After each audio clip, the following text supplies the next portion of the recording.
Bonsoir à tous et soyez les bienvenus dans ce rendez-vous de l'actualité. Nous sommes le mardi 29 novembre. Au sommaire de cette édition, la livraison du grand stade confirmée pour août prochain et puis l'arrivée du nouveau patron de la police du Nord.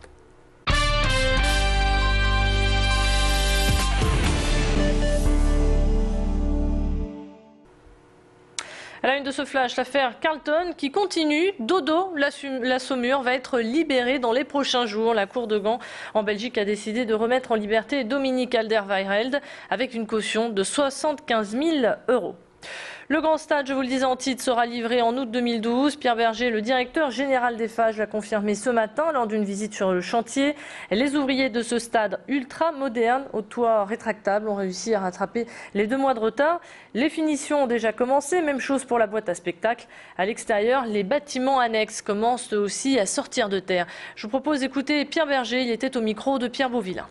Nous étions en retard au mois de mai 2011, parce qu'à cette époque, nos ingénieurs ont souhaité perfectionner le mécanisme d'ouverture et fermeture de la toiture, ainsi que le mécanisme de levée et d'escamotage de la pelouse, de façon à ce que la configuration spectacle foot, mode ouvert, mode fermé, puisse être menée en moins de 24 heures. Ce retard a été rattrapé.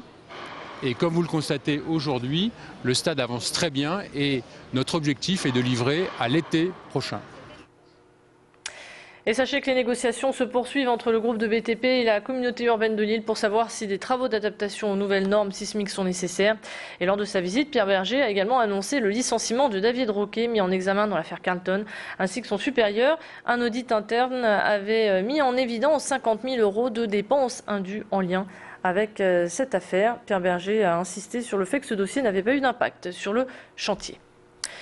Levée de drapeau pour Didier Péroudon, le nouveau patron de la police du Nord. À 59 ans, il a pris officiellement ses fonctions ce matin lors d'une cérémonie donnée en son honneur à l'hôtel de police de Lille-Sud. Après une remise de gerbe aux policiers morts dans l'exercice de leurs fonctions, le nouveau directeur de la DDSP a salué ses troupes.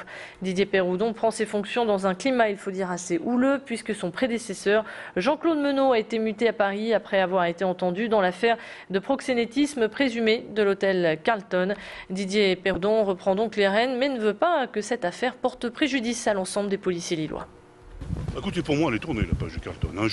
C'est quelque chose qui a eu lieu avant mon arrivée. Je suis ni chargé d'enquêter sur ce dossier, ni chargé de contrôler ou d'inspecter. Il y a une enquête judiciaire qui est en cours. Laissons les magistrats faire leur travail. Moi, je viens pour prendre en compte une DDSP et la faire tourner. Les actes individuels n'entachent pas l'activité de l'ensemble du service. Il y a près de 5000 policiers qui travaillent dans ce département, qui font bien leur travail. Les choses qui ont pu se passer ici ou là ne concernent pas l'ensemble des policiers. C'est la fin de 2 ans de vives négociations. La charte des terrasses a été signée hier soir entre la mairie de Lille et les commerçants. Dès le printemps prochain, le centre-ville aura un nouveau visage. 700 terrasses seront équipées de paravents transparents, ne dénaturant pas les monuments, et de parasols couleur grès ou brique bordeaux. Les cafetiers qui avaient des terrasses jusque-là en dur devront donc les démonter. L'objectif est de rendre plus harmonieux le centre-ville tout en l'intégrant au paysage urbain. Cette nouvelle charte implique également aux commerçants de respecter la libre circulation des piétons, des personnes à mobilité réduite, ainsi que les secours en cas d'intervention. Pour Martine Aubry, vous allez l'entendre, cet accord apportera un plus à la ville de Lille. On a vraiment bien travaillé, je crois qu'on a trouvé des parasols esthétiques, nous aurons des coupe-vents transparents et tout le monde est d'accord aujourd'hui. Tout le monde veut que ce soit respecté et je crois que nous allons le faire. Je suis convaincue que ça va être sur le plan commercial une très bonne chose. Le patrimoine, on va revoir les maisons qui étaient aujourd'hui cachées par ces terrasses, il faut dire assez moches, il faut dire la plupart des cas. Voilà, donc c'est une belle journée aujourd'hui, un pas de plus pour améliorer la ville.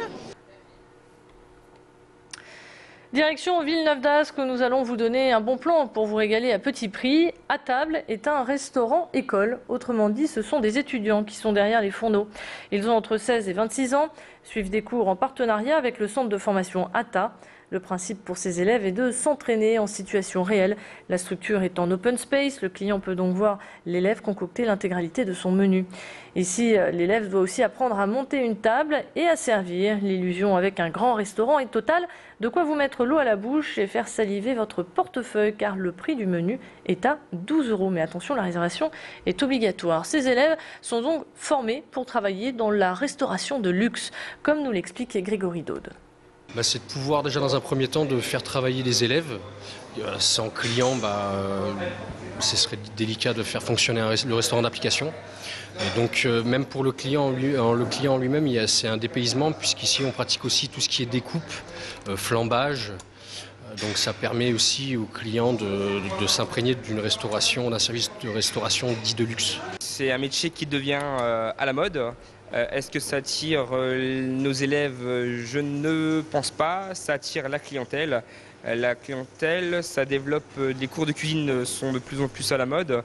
On est à la recherche de candidats en permanent, donc je ne sais pas si ça attire. Voilà, c'est ainsi que s'achève cette édition. Merci de votre fidélité. On se retrouve maintenant pour votre météo. À tout de suite.